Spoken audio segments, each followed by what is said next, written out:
ब्रह्म सूत्र के तृतीय अध्याय के चतुर्थ पाद के 13वें अधिकरण का विचार कल संपन्न हुआ।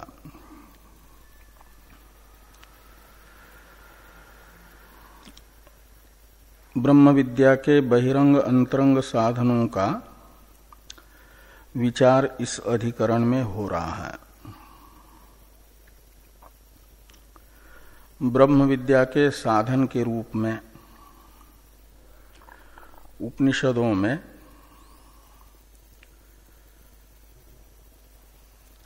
जिन जिन वाक्यों के द्वारा ब्रह्म विद्या के साधन के रूप में बताए जाते हैं बहिरंग कर्मादि, उनको विषय बना करके इन 13 अधिकरणों में बताया गया कि ब्रह्म विद्या के साधनों का उन वाक्यों के द्वारा प्रतिपादन हो रहा है। उनका तात्पर्य ब्रह्म विद्या के साधनों का विधान करने में है। अब ब्रह्म विद्या का अंतरंग साधन जो श्रवण मनन निधिध्यासन है, उनमें से श्रवणादि का विधान करने वाले वाक्य में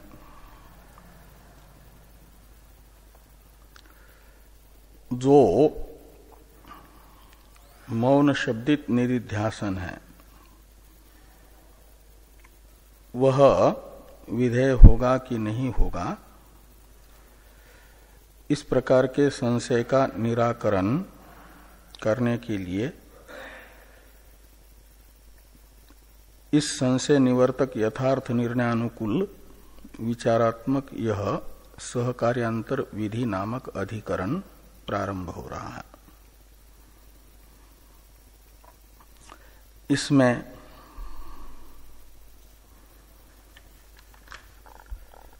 ये 3 सूत्र तथा उनके भाष्य के द्वारा बताया जाएगा इस अधिकरण के विस्तृत स्वरूप को। संक्षिप्त स्वरूप को इस अधिकरण के बताने के लिए भारती तीर्थ जी के द्वारा बनाए गए 2 श्लोकों का यहाँ पर पाठ है। इन दोनों श्लोकों का पहले उच्चारण तथा अर्थानुसंधान हम लोग करें, फिर भाष्य तथा सूत्रों का विचार होगा। तो पहले इन श्लोकों का उच्चारण। अविधेयं विधेयं वा मौनं तन्न विधीयते प्राप्तं पांडित्यतो मौनं प्राप्तं पांडित्यतो मौनं ज्ञानवाच्युभयं यथः निरंतर ज्ञाननिष्ठा मौनं पांडित्यतः पृथक् विधेयं तद्भेद दृष्टि प्राबल्ये तन्निवृत्तये।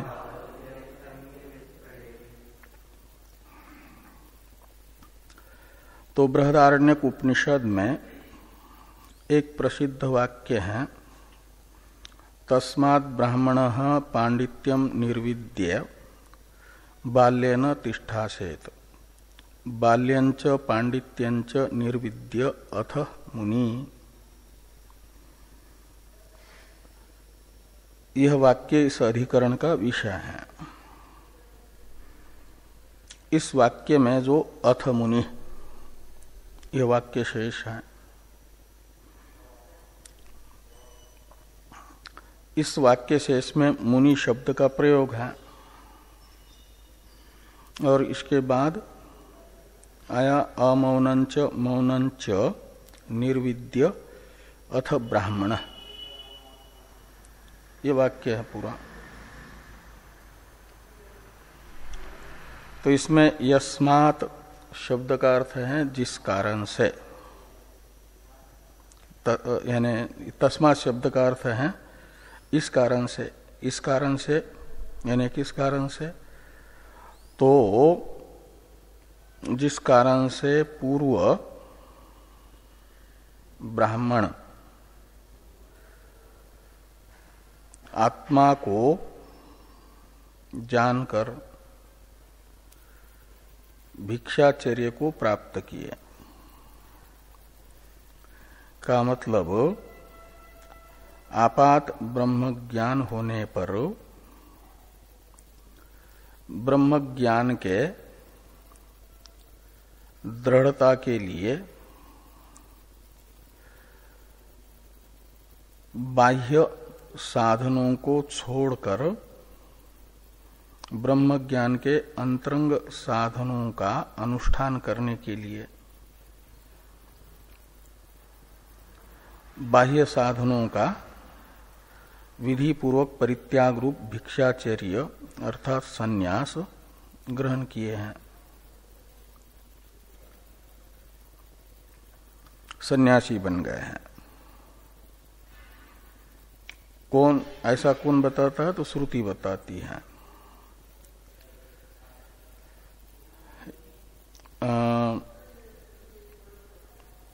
ब्राह्मणा पुत्रैषणायाश्च वित्तैषणायाश्च लोकैषणायाश्च युत्थाय अथ भिक्षाचर्यं चरन्ति। ये वाक्य है पहले। इसमें बताया गया है ब्राह्मण शब्दित तो साधन चतुष्टय संपन्न मुमुक्षु जिज्ञासु, जिसे ये निश्चित है कि परम पुरुषार्थ ब्रह्म भाव की प्राप्ति ज्ञान से ही होती है और ज्ञान के अंतरंग साधन श्रवण मनन निधिध्यासन है। इसलिए संसार अंतःपाती जो साध्य साधन है उससे विरक्त होकर के, उनकी आशा छोड़ करके, लोकैषणा है साध्यैषणा। लोकैषणा में लोक शब्द का अर्थ है साध्य।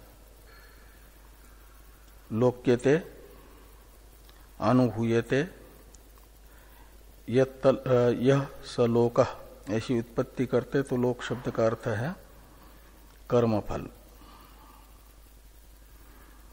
और उसका साधन है पुत्र तथा वित्त। पुत्र शब्द से लिया जाता है प्रजया अयन लोको जय्य। इस श्रुति में बताया गया पृथ्वीलोक प्राप्ति का साधन। और वित्त शब्द से लिया जाता है कर्मणा पितृलोक विद्या देवलोक। इन वाक्यों के द्वारा बताए गए कर्म तथा उपासना रूप साधन, ये वित्त शब्द से लेना। वित्त शब्द का अर्थ होता है मानुष वित्त, दैव वित्त। मानुष वित्त ये कर्म का साधन होता है, इसलिए मानुष वित्त से उपलक्षित कर्म वो है साधन पितृलोक शब्दित स्वर्गलोक का, और दैव वित्त है उपासना, वो है ब्रह्मलोक की प्राप्ति का साधन। तो इस प्रकार ये जो पुत्रैषणा और वित्तैषणा, इन दोनों ऐषणाओं को कहा जाता है साधन ऐषणा। पुत्र यानी साधन विषयनी ऐषणा, पुत्र साधन है पृथ्वीलोक प्राप्ति का, वित्त उभय प्रकार का, कर्म और उपासना शब्दित। वह परलोक का साधन है, स्वर्ग और ब्रह्मलोक का। इसलिए उनकी ऐष्णा ये हो गई साधन ऐष्णा, और उनका फल है पृथ्वीलोक, स्वर्गलोक और ब्रह्मलोक। उन तीनों लोकों को बताने के लिए लोकैषणा में लोक शब्द है, वो है साध्य ऐष्णा।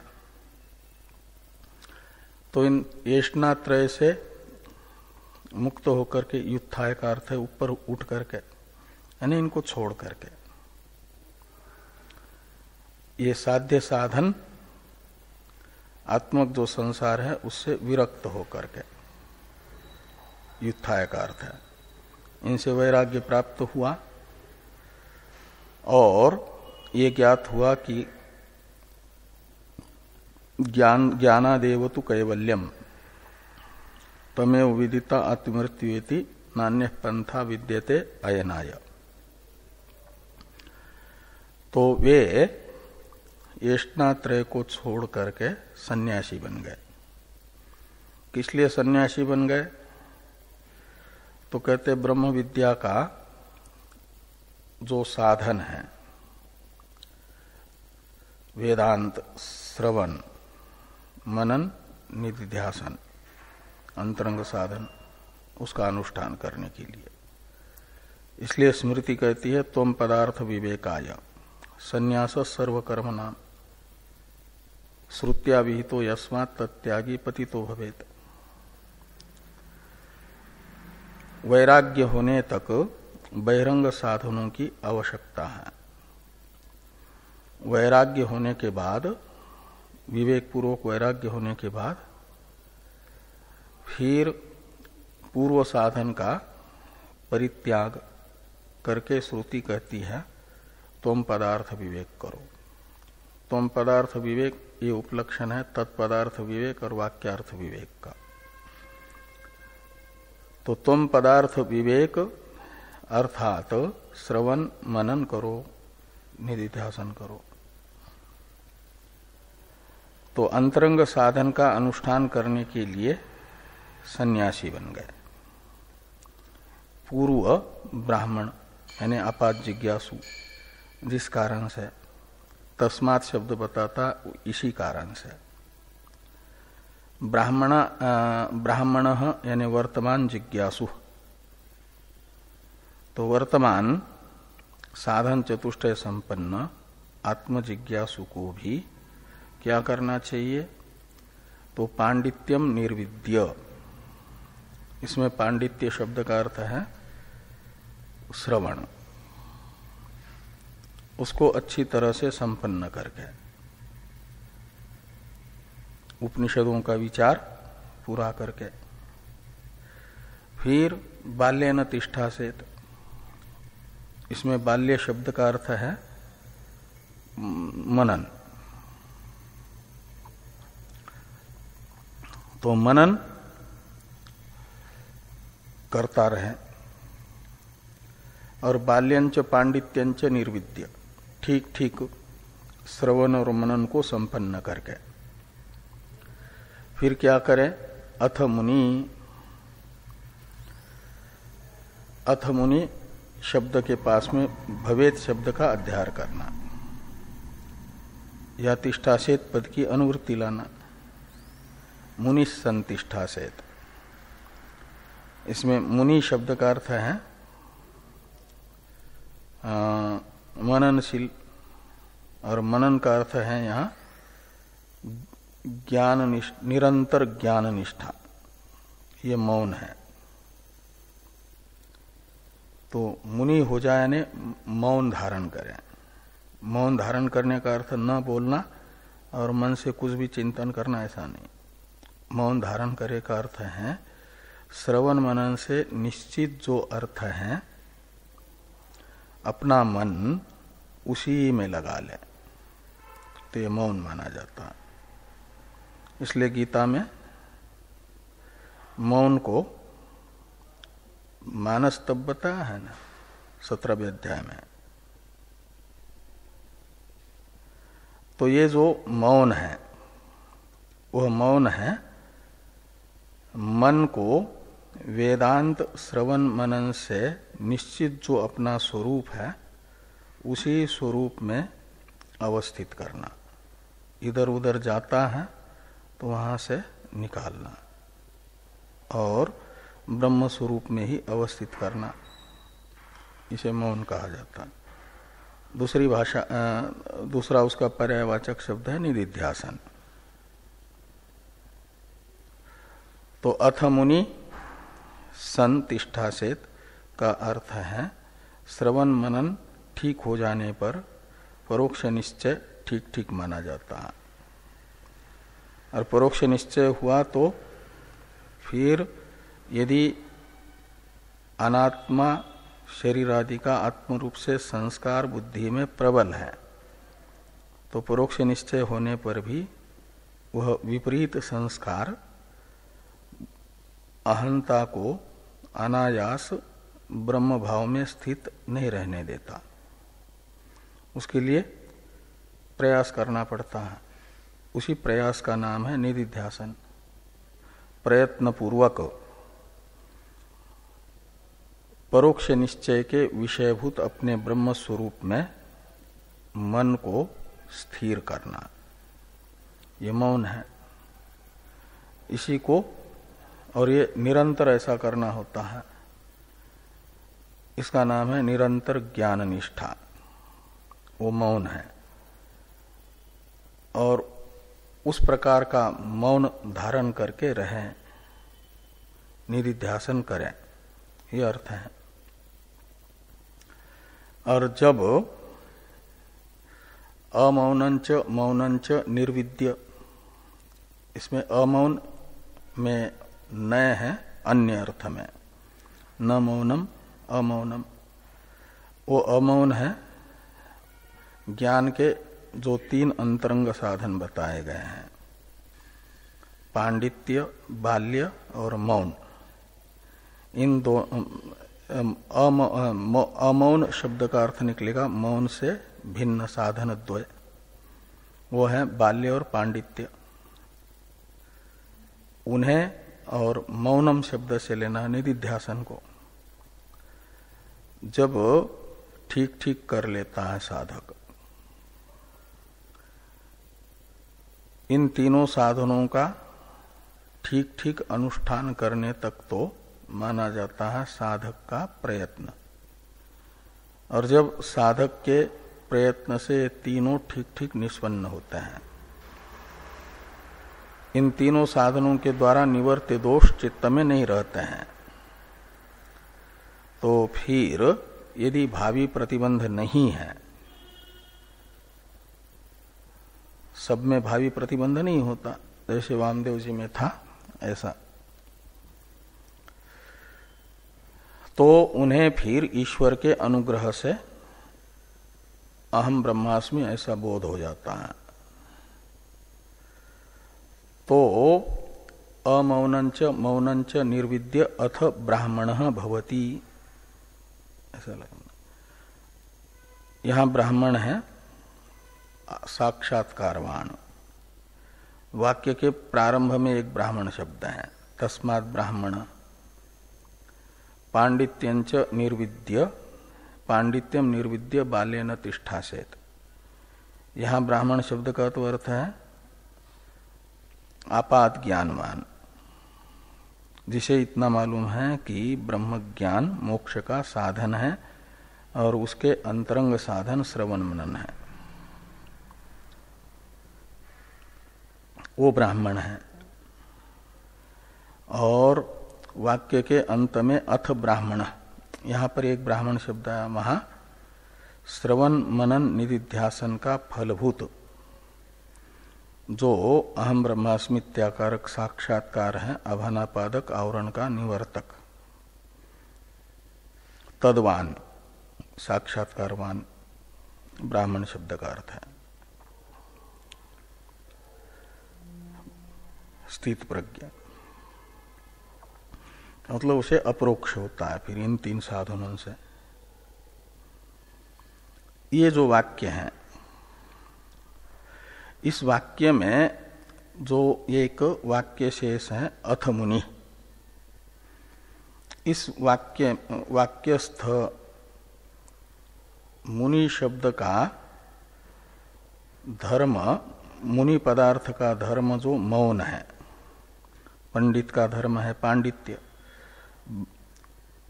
बल का धर्म है बाल्य, ऐसे मुनि का धर्म जो मौन है वह पांडित्य तथा बाल्य के तरह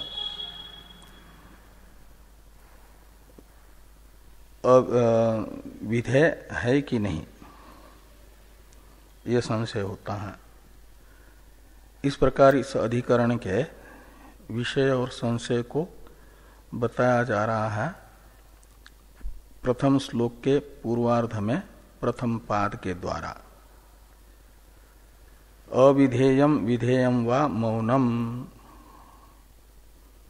इतना संशय है और विषय भी बताया जा रहा है। मौनम, मुनेर कर्म मौनम या मुनेर भाव मौनम, ऐसे लगाना।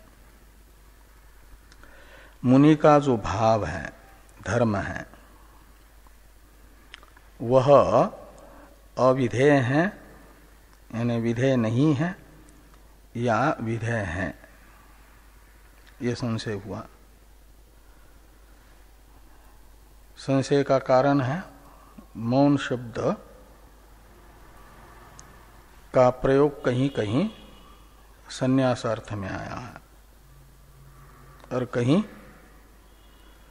ध्यान के लिए मौन शब्द का प्रयोग आया। तो संन्यास कौन सा? जो ज्ञान का फलभूत संन्यास है उसके लिए वह सिद्ध है,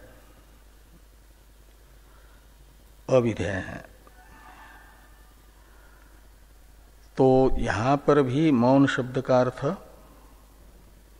यदि संन्यास करते हैं सिद्ध वस्तु तो वो अविधेय हो जाएगा,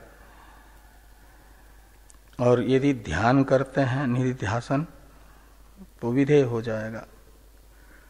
तो ये इसलिए संशय हो रहा है मौन पदार्थ के विषय में कि मौन अविधेय है कि विधेय है। ऐसा संशय होने पर पूर्व पक्षी अपना निश्चय बताते हैं। पूर्व पक्षी की प्रतिज्ञा है तन न विधीयते, तत् यानी मौनम। पांडित्य और बाल्य के पश्चात उस वाक्य में जो मौन बताया गया है वह मौन विधेय नहीं है उस वाक्य में। तन्न विधीयते कहा, क्यों विधेय नहीं है?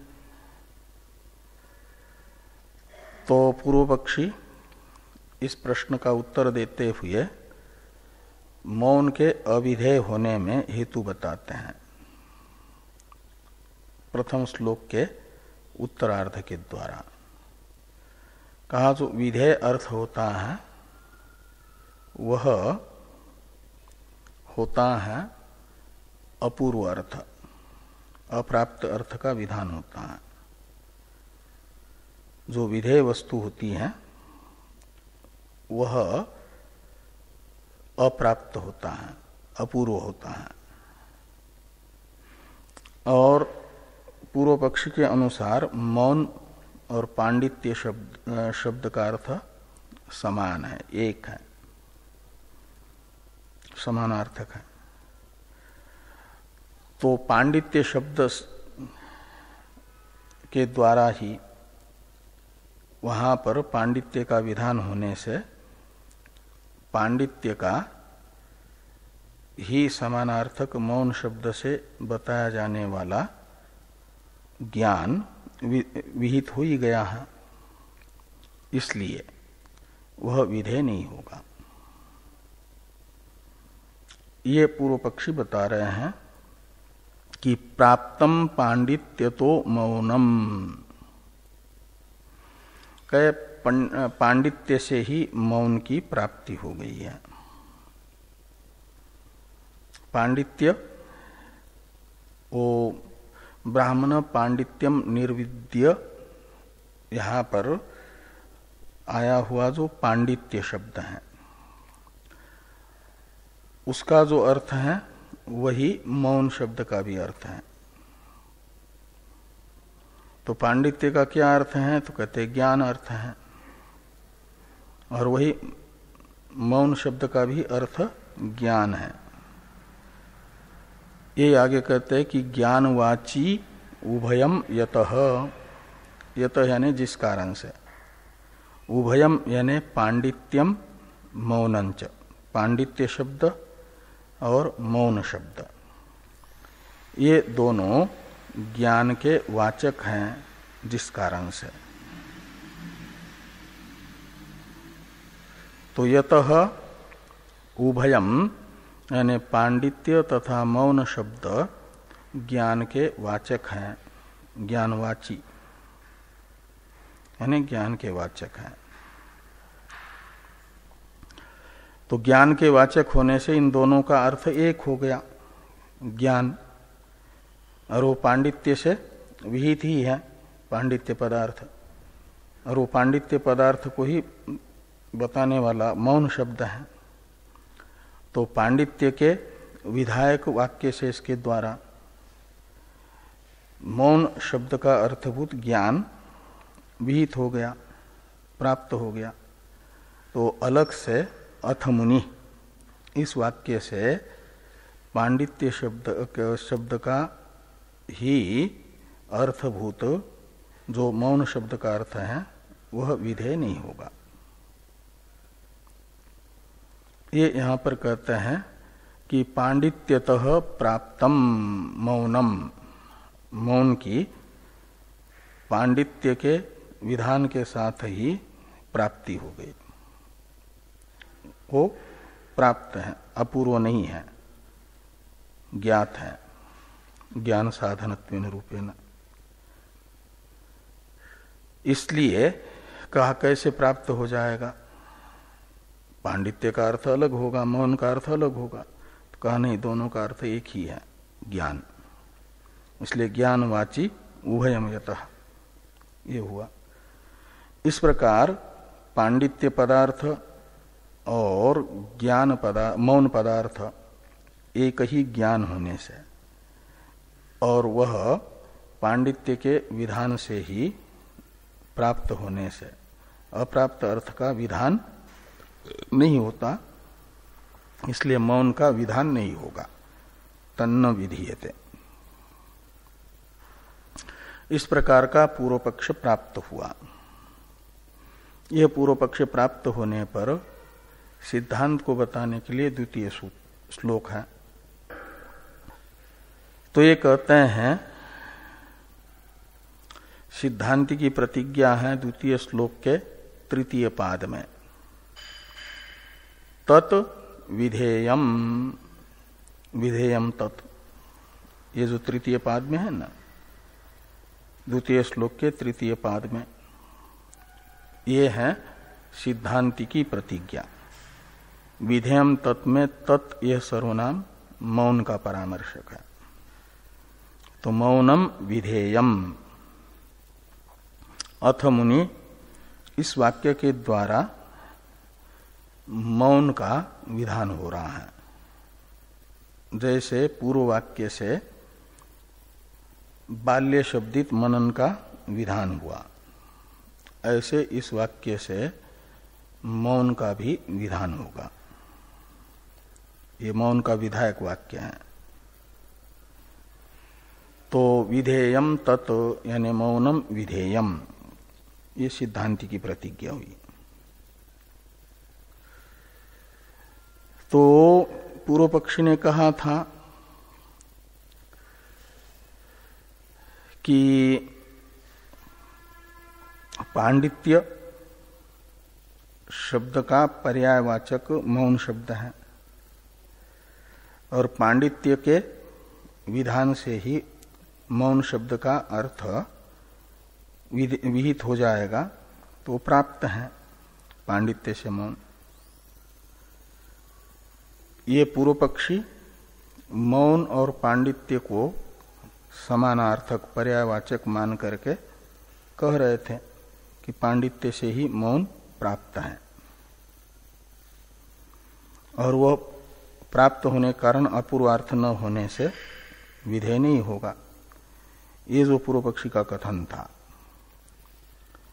इसका निराकरण कर रहे हैं और ये बता रहे हैं कि मौन अप्राप्त ही है, पांडित्य के विधान से मौन का विधान नहीं माना जाएगा।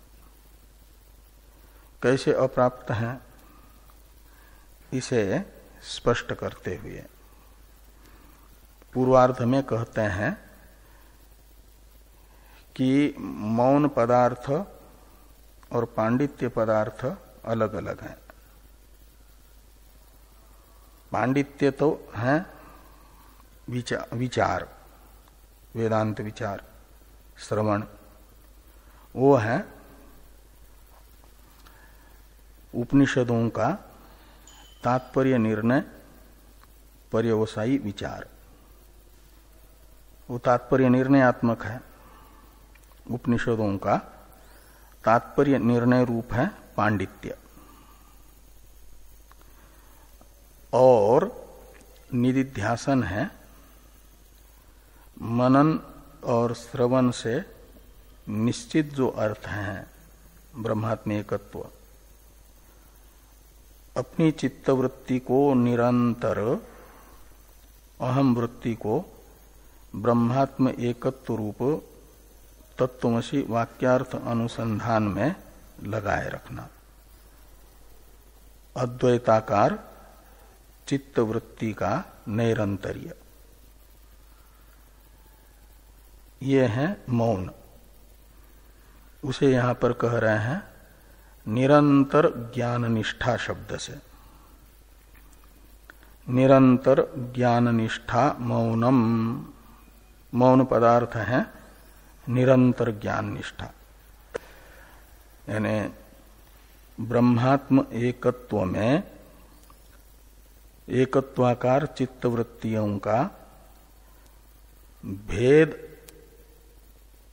विषयक वृत्तियों के द्वारा व्यवधान रहित प्रवाह, ये है निरंतर ज्ञान निष्ठा। ये मौन पदार्थ है। निदिध्यासन, निरंतर ज्ञान निष्ठा कहो, निदिध्यासन कहो, एक बात है। वह जो उपनिषद तात्पर्य निर्णय पर्यवसायी विचार रूप पांडित्य है, उस पांडित्य से पृथक है, अलग है मौन पदार्थ। इसलिए इन दोनों को नहीं कहा जा सकता पर्यायवाचक। दोनों ज्ञान के ही वाचक हैं, ऐसा नहीं कहा जा सकता। दोनों का अर्थभूत ज्ञान अलग अलग है। उपनिषदों का तात्पर्य निर्णय रूप तो मनन का अंतिम स्वरूप हो जाएगा, अब का उसका पांडित्य का अंतिम स्वरूप होगा उपनिषदों का निर्णय, तात्पर्य निर्णय, वो ज्ञान है। और हमेशा अपनी अहंता का समष्टि वेष्टि उपाधि को छोड़ करके जो निर्विशेष ब्रह्म है उसी को आलंबन बनाए रखना, ये है निरंतर ज्ञान निष्ठा रूप मौन। ये दोनों में अंतर है। तो इसलिए कहा पांडित्यतः मौनम पृथक। पांडित्य से मौन पदार्थ पांडित्य पदार्थ से अलग है। वो क्या है? तो निरंतर ज्ञान निष्ठा रूप है। तो जब पांडित्य पदार्थ से अलग ही मौन पदार्थ हुआ तो पांडित्य के विधान से मौन की प्राप्ति नहीं मानी जाएगी, वह अप्राप्त ही होगा, अपूर्व ही होगा। अपूर्व होने से विधेय हो जाएगा। तो इसलिए कहते हैं विधेयम तत्, तो कहा ये क्या श्रवण मनन के पश्चात सबको निधिध्यासन करना आवश्यक ही है या किसी विशेष साधक को जरूरी है? तो कहा सबको जरूरी नहीं है। जिसके अंदर विपरीत भावना है उसे उस विपरीत भावना की निवृत्ति के लिए निधिध्यासन आवश्यक है, और जिसके अंदर विपरीत भावना नहीं है उसे श्रवण मनन से ही अपरोक्ष ज्ञान होता है। और श्रद्धा अतिरेक है तो श्रवण मात्र से भी ज्ञान हो जाता है।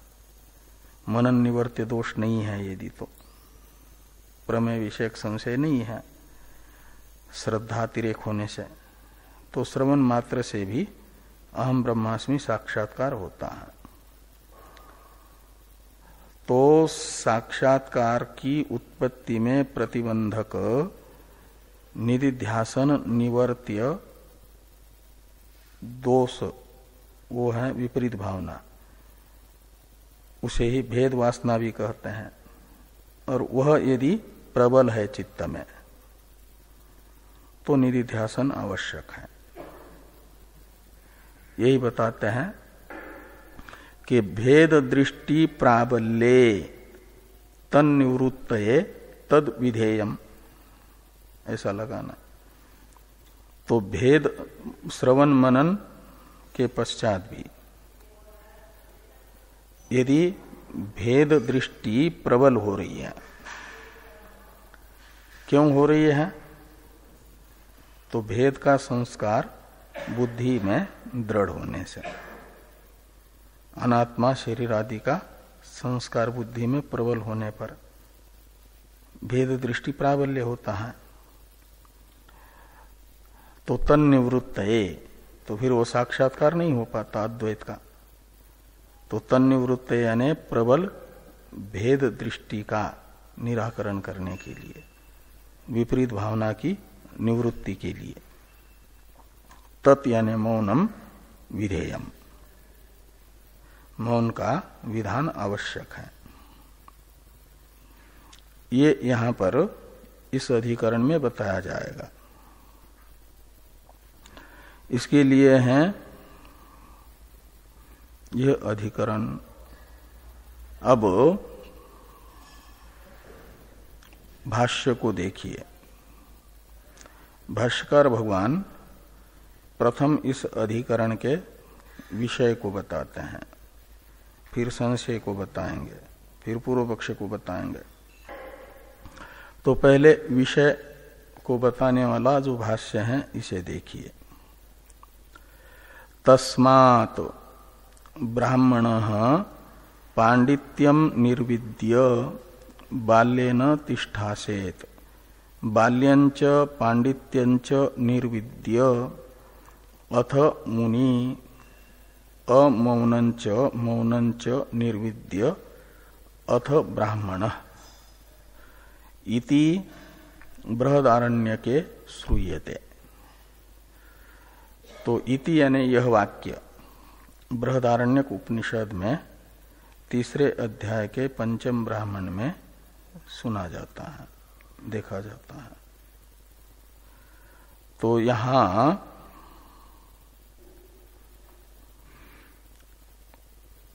इस वाक्य का अर्थ टीकाकार बता रहे हैं पहले विषय वाक्य का। तो टीका को देखिए। विषय वाक्य में पहला पद है तस्मात् पद। ये तत्शब्द का पंचमी का एक वचन है ना, और यत तदोर नित्य संबंध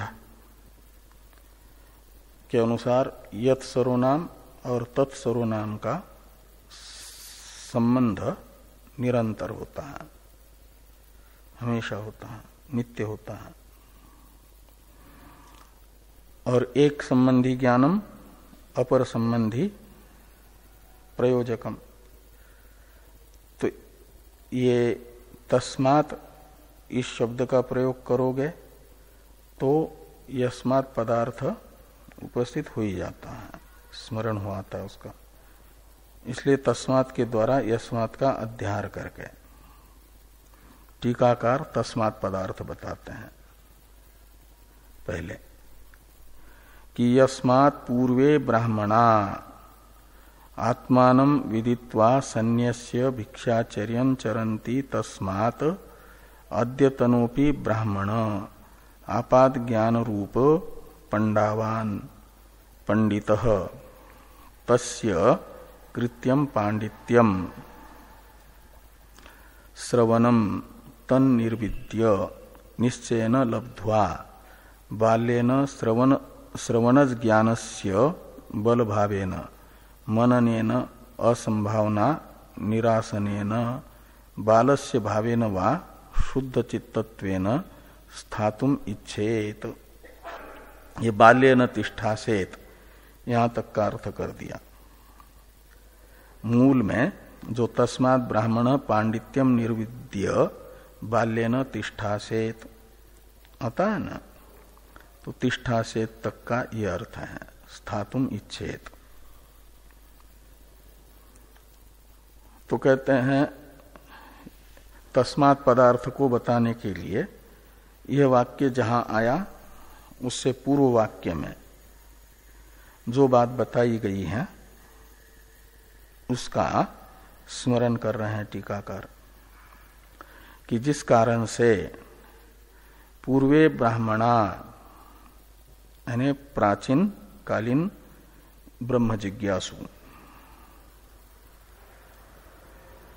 आत्मानं विदित्वा यानी आत्मा को जानकर, यानी आत्मज्ञान ही मोक्ष का साधन है, ये जान करके फिर आत्मज्ञान के लिए आत्मज्ञान के अंतरंग साधन श्रवण आदि का अनुष्ठान करने के लिए सन्यास्य सन्यासी बन गए, सन्यास ले लिया और श्रवण आदि किया। सन्यास्य श्रवणम कुर्यात के अनुसार तो कहा फिर भोजन आदि की क्या व्यवस्था रही उनके सन्यासी बनने के बाद, तो भिक्षाचर्यं चरंती,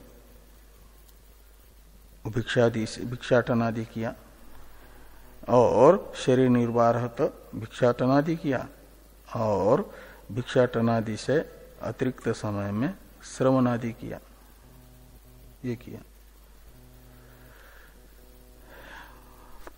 तो ये ऐसा पहले आत्मजिज्ञासु ने जिस कारण से किया, तस्मात् शब्द बता रहा है, उसी कारण से वर्तमान आत्मजिज्ञासुओं को भी क्या करना है, तो कहते हैं तस्मात् अद्यतनोपि ब्राह्मण, वर्तमान जो ब्राह्मण है आत्मजिज्ञासु है उसे क्या करना है, तो कहते हैं पांडित्य पदार्थ को बताने के लिए पहले पंडित पदार्थ बताते हैं। पंडित किसको कहते हैं, तो पंडा संजाता अस्य असो पंडित, इसमें इतच प्रत्यय होता है पंडा शब्द से, वो तद्धित प्रत्यय है तो पंडित बना। तो पंडा पद का क्या अर्थ है, तो पंडा पद का अर्थ करते हैं आपात ज्ञान, ये पंडा शब्द का अर्थ है। और वह आपात ज्ञान जिसके अंदर है उसे पंडित कहा गया और उसका कर्म है, धर्म है श्रवण। आपात ज्ञान हुआ तो उस आपात ज्ञान को निश्चय में परिवर्तित करने के लिए, हाँ, सद असद विवेकिनी बुद्धि, पंडा बुद्धि, हाँ वो पंडित। गीता के द्वितीय अध्याय के 11वें श्लोक में नानुशोचन्ति पंडिता में वही अर्थ है, आत्मज्ञ। यहां पर पंडा शब्द का अर्थ आपात ज्ञान निकलेगा। वो कई शब्दों का अन्य पदों के साथ, पदार्थों के साथ मिल करके क्या उचित अर्थ निकल सकता है, वाक्य का तात्पर्य जिससे निकले, ऐसा अर्थ लिया जाता है। इसलिए यहां पर पंडा शब्द का अर्थ कर रहे हैं आपाद ज्ञान टीकाकार। तो आपाद ज्ञान रूप पंडा, ये तो पंडा शब्द का अर्थ हुआ, और पंडित शब्द का अर्थ निकलेगा वो पंडावान, यानी आपाद ज्ञानवान, आपाद ज्ञान रूप पंडावान पंडित। तो आपाद ज्ञान रूप पंडावान पंडित तस्य कृत्यम पांडित्यम, तो पंडितस्य कृत्यम इस अर्थ में शय प्रत्यय होकर के पांडित्य बना। पहले पंडित शब्द बना पंडा वान के लिए, और पंडा शब्द का अर्थ निकला आपाद ज्ञान, तो आपाद ज्ञानवान का कृत्य यानी धर्म वो क्या है? पांडित्य। तो ब्राह्मण शब्द के बाद में जो पांडित्य शब्द आया उसका अर्थ निकला पंडित का कृत्य। वो पंडित का कृत्य क्या है? तो आपाद ज्ञानवान का कृत्य होता है जिस विषयक आपाद ज्ञान उसको है उस विषय के प्रतिपादक वेद आत्म विषयक आपाद ज्ञान है। तो आत्म विषयक प्रमाण जो वेदांत है उनका उपक्रम उपसंहारादि तात्पर्य निर्णायक प्रमाणों से निर्णय तात्पर्य निर्णय पर्यवसायी विचार, वह पांडित्य शब्द का अर्थ निकलेगा श्रवण। इसलिए कहते हैं कि तस्य कृत्यम पांडित्यम श्रवणम, वो पांडित्य शब्द का अर्थ निकला श्रवण। और तन निर्विद्य, तत् यानी श्रवणम, निर्विद्य शब्द का अर्थ है इसमें निर उपसर्ग पूर्वक विद्रली लाभे धातु से अक्त्वा प्रत्यय करने पर उसके स्थान पर लेप आदेश करके निर्विद्य शब्द बना। तो अर्थ निकलेगा निश्चयन लब्ध्वा। निर का अर्थ है निश्चय और विद्य का अर्थ निकलेगा लब्ध्वा यानी प्राप्य। तो निश्चय पूर्वक तात्पर्य निर्णय पर्यवसायी विचार वेदांत का करके उसको प्राप्त कर लिया, मतलब ठीक ठीक संपन्न कर लिया विचार। और फिर अब बाल्य न तिष्ठा से, इसमें बाल्य शब्द का अर्थ कर रहे हैं दो। बाल्य शब्द में बल शब्द से ओ शय प्रत्यय करके बाल्य शब्द बनाते हैं यदि, तो उसका अर्थ निकलेगा श्रवण से उत्पन्न हुआ जो सामर्थ्य, और उस सामर्थ्य से स्थित होने की इच्छा करें। श्रवण से उत्पन्न हुआ सामर्थ्य होता है कि वेदांत बता रहा है अकर्त्री अभोक्त्री देश काल वस्तु से अपरिछिन्न असंग चिद्रूप ब्रह्म तुम हो, ये वेदांत बता रहा है। ये तात्पर्य निर्णय कर लिया, लेकिन बुद्धि में ये स्वयं का जो लौकिक प्रमाणों से जनित अनुभव है, भोक्तृत्व कर्तृत्व परिचिन्न स्वरूप को विषय करने वाला, उसके कारण अपनी ब्रह्म रूपता असंभव प्रतीत होती है या संशय होता है।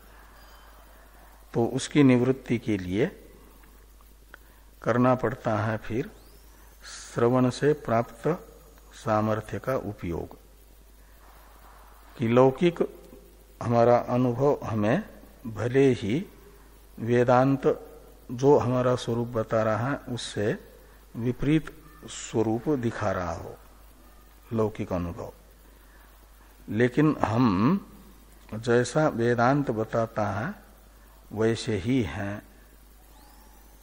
अपने उसी रूप का युक्ति से चिंतन करने के लिए जो एक बल होता है, उस बल से स्थित हो जाए, ऐसा बाल्य न तिष्ठासेत, ये वाक्य बता रहा है। तो एक वो बलस्य भाव बाल्यम, ऐसी बाल्य शब्द की उत्पत्ति करके अर्थ करेंगे। दूसरी बालस्य भाव बाल्यम, ऐसे बाल्य शब्द की उत्पत्ति करते हैं तो अर्थ निकलता है बाल का जो स्वभाव होता है। बाल यानी शिशु, बच्चे, उनका स्वभाव होता है सूक्ष्म राग द्वेष उनके अंदर होने पर भी जो स्थूल राग द्वेष है अभी प्रस्फुटित नहीं होते हैं ना, इसलिए शुद्ध चित्त होता है। उनके अंदर राग द्वेष अभी अभिव्यक्त न होने से जब तक बाल्य अवस्था है तब तक शुद्ध चित्त माना जाता है बच्चों को।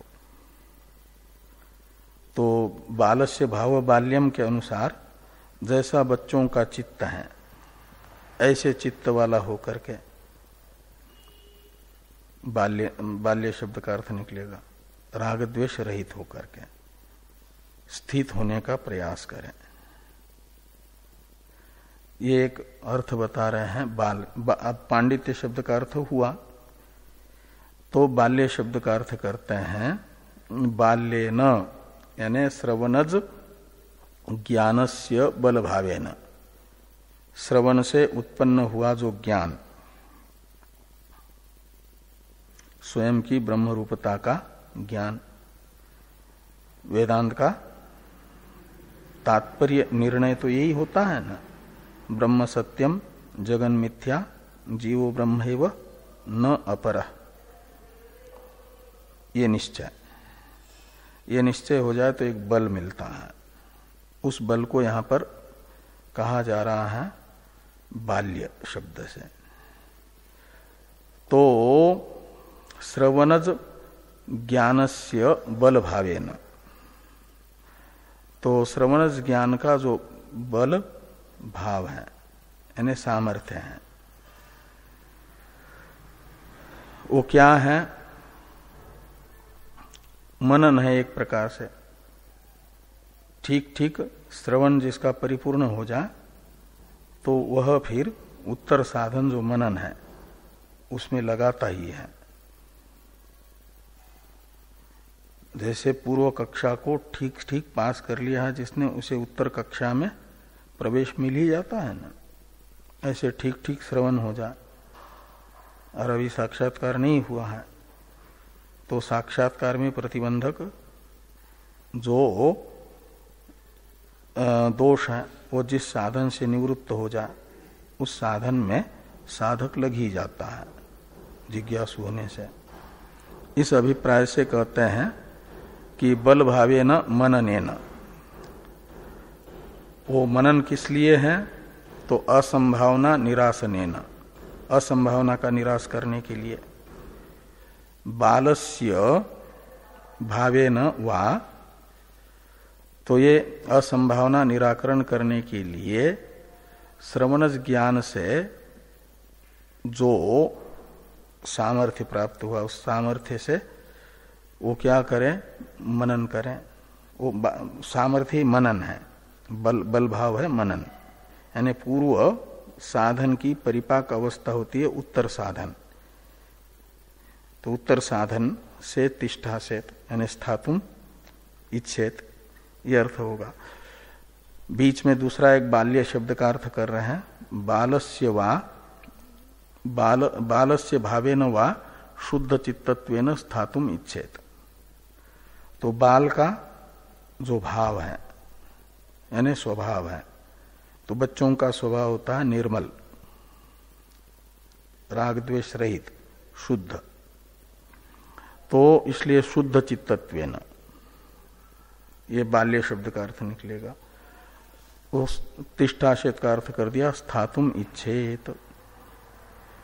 तो शुद्ध चित्त होकर के स्थित होने का अभ्यास करें, इच्छा करें। प्रयत्न करें।